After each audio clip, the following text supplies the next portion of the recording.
سے غلیظ اور گندا اور پلید اور ناپاک اور گوبر والا رشتہ بوائے فرینڈ اور گرل فرینڈ کا رشتہ ہے. یہ چپ بیٹھے ہوئے ہوتے ہیں. میرے پاس ایک دفعہ میں سفر پہ تھا تو ایک شخص آیا اپنی گرل فرینڈ کو لے کر, لڑکا تھا, یونیورسٹی میں کہیں ٹور پہ نکلے ہوئے تھے, ہم بھی گلگت چترال گئے ہوئے تھے, وہ بھی پورا بس بھر کے نا لڑکے لڑکیوں کی جاتے ہیں لوگ یونیورسٹیوں میں. ماں باپ نے تو اپنی بیٹیوں کو بالکل ماشاءاللہ بے غیرت بنانے میں کوئی کسر چھوڑی. ماں باپ چاہتے ہیں اچھی ڈاکٹر بنے ہماری بیٹی, کماؤ پوت بنے, کمائے, تو ان کو اس سے کوئی غرض نہیں ہے بوائے فرینڈ کے ساتھ جا رہی ہے, لڑکوں کے ساتھ جا رہی ہے. آج کل یہ ٹینشن ختم ہو گئی, آخرت کی فکر نہیں ہے نا.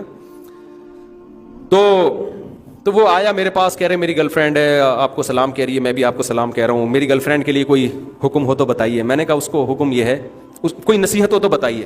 وہ تو بیچارہ عقیدت میں آیا تھا. یہ بھی ایک اچھی بات ہے یار, چلو ہمارے پاس کیوں آ رہا ہے, تھوڑی سی مذہب کی محبت ہے تبھی تو آ رہا ہے نا. تو میں نے کہا دیکھو اس کو یہ کہہ دو کہ وہ آپ کو چھوڑ دے اور آپ اس کو چھوڑ دیں. سمجھ میں آ رہی ہے بات؟ تو بری تو لگی ہوگی اس کو, لیکن میں نے کہا پارسل تو کرو نا یار, تاکہ اس رشتے کو لوگ فخر سے کم از کم بولو نا. اگر میں کہتا اچھا گرل فرینڈ اس کو سلام کہیے گا میرا, اپنی گرل فرینڈ, اس کی نظر میں یہ ہوتا ہے کہ یہ کوئی بری بات نہیں ہے.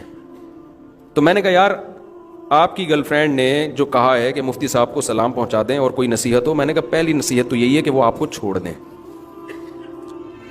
اس سے آگے میں نہیں بڑھا کہ بھنگی چمار, یہ اس لیے نہیں بڑھا کہ یہ موقع نہیں تھا, کیونکہ وہ عقیدت محبت میں جب ایک آ رہا ہو نا تو پھر بھنگی چمار نہیں کہا جاتا اس کو, ٹھیک ہے نا.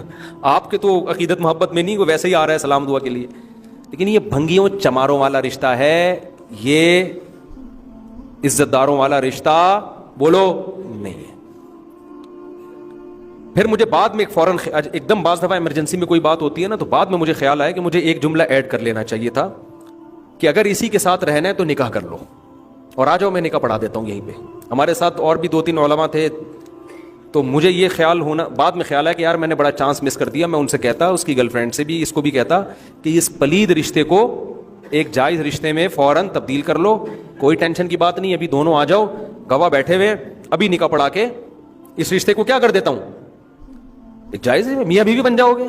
اور رہنے کی نیت سے, اس نیت سے نہیں کہ گلگت سے واپسی کے ٹور پہ ہم نے کیا کرنا ہے, وہ اس نے عدالت سے خلا لینی اور اس نے طلاق دینی ہے, ایسا کچھ نہیں. رہ لو یار, کیا جا رہا ہے یار تمہارا, کتنا آسان ہے, ابھی بھی تو گھوم ہی رہے ہو نا, میاں بیوی بن کے گھومو, لائف کو انجوائے کرو اور رہنے کی نیت سے. لیکن وہ جب بات آئے گی اوڑے ایکچولی رخصتی کیسے ہوگی, ایکچولی ابھی ایجوکیشن اور ٹوپی ڈرامے بکواسات شروع ہو جائیں گے, فوراً ایک لمبی کہانی شروع ہو جائے گی. اور میں ایسی لڑکیوں کو جو بوائے فرینڈ کے ساتھ گلگت کے ٹور پہ نکلی ہوئی ہے, یہ بھی مشورہ نہیں دیتا کہ اپنی اماں سے پوچھو. اصولی طور پر تو لڑکی کو چاہیے شادی سے پہلے اپنے ماں باپ سے پوچھے. میں کبھی ایسی شادی نہیں کراتا کہ لڑکی کو میں باپ سے پوچھے بغیر اس کا کہیں نکاح پڑھا دوں. لیکن جب تو گھر سے نکل گئی ہے, یہاں ابا کو بتا کے ابا نے اس سے نہیں روکا, اس کا مطلب ابا شادی سے روکنے کا تو اب ابا نے حق اپنا خود ہی ختم کر دیا ہے. جب تم ایک بوائے فرینڈ کے ساتھ راتیں ہوٹل میں گزار رہی ہو, یہ کام ابا سے پوچھ کے کیا اس نے, کیا ہو گیا؟ تو اب میں اس کے ابا سے پوچھ کے اس کا نکاح کراؤں گا؟ تو میں تو کراؤں گا اس کا نکاح کہ بھائی یہ یہاں تک آ گئی, ابا آپ سے پوچھے بغیر, آپ روکتے تو رک نہیں سکتی تھی, یا آپ نے روکا ہی نہیں, اس کا مطلب آپ نے اس کو زنا کی اتھارٹی دے دی ہے, تو پھر میں اس کا آپ سے پوچھے بغیر نکاح پڑھاؤں گا. سمجھ میں آ رہی بات؟ پھر ابا کل کہیں گے نا کہ آپ نے ہمارا نکاح کیوں پڑھا, میں کہوں گا دونوں گھوم رہے تھے, راتیں گزار رہے تھے اکٹھے, اس برائی سے روکنے کے لیے ہم نے کیا کیا ہے, ان کا نکاح پڑھا دیا. کہیں گے آپ کون ہوتے میری بیٹی کا نکاح پڑھانے والے؟ تو میں اس سے کہوں گا آپ اس بچی کے باپ بعد میں ہو, اس بچی کا حق پہلے اللہ سے کیا ہے, بولو نا, اللہ کا رشتہ پہلے مقدس ہے, اللہ اس برائی کو پسند نہیں کرتا. تو اللہ نے مجھے یہ اتھارٹی دی ہے کہ آپ کی ولایت نکاح کے معاملے میں اس پہ ساقط ہو چکی ہے, آپ اس کے ولی شادی بیاہ کے معاملے میں رہے نہیں ہو. سمجھتے ہو کہ نہیں سمجھتے؟ تو مجھے خدا نے اجازت دی ہے کہ میں ان کا نکاح پڑھا دوں آپ سے پوچھے بغیر, کیونکہ یہ کام کے لیے بھی تو ولی کی اجازت چاہیے تھی نا. تو ولی کے لیے جائز تھا, اجازت دے دیتا کہ ابے نکاح کے لیے جب ولی کی اجازت ضروری ہے تو کیا بوائے فرینڈ بنانے کے لیے ضروری نہیں ہے, اور ولی کے لیے جائز ہے کہ اس کو اجازت دے؟ تو جس ولی نے اپنی بیٹی کو بوائے فرینڈ رکھنے کی اجازت دے دی ہے تو وہ اس کو شوہر بنانے سے کیسے روک سکتا ہے؟ نہیں آ رہی کھوپڑی میں تو جو چل رہے ہو چلتے رہو بیٹھ کے.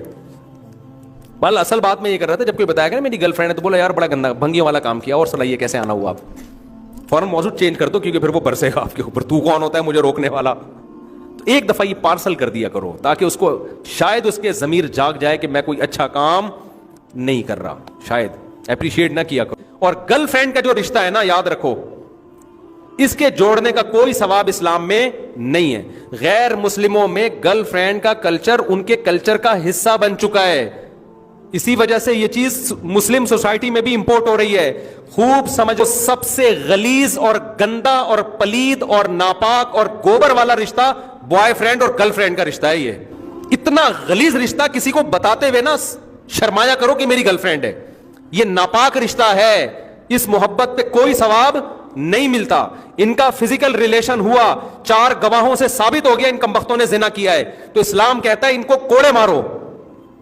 شادی شدہ نے گرل فرینڈ رکھی ہوئی ہے, اسلام کیا کہتا ہے, حکومت کو کہتا ہے آپ نہ یہ کام کریں کہ اس کو زمین میں گاڑ کے پتھروں سے مار کے ہلاک کر دو.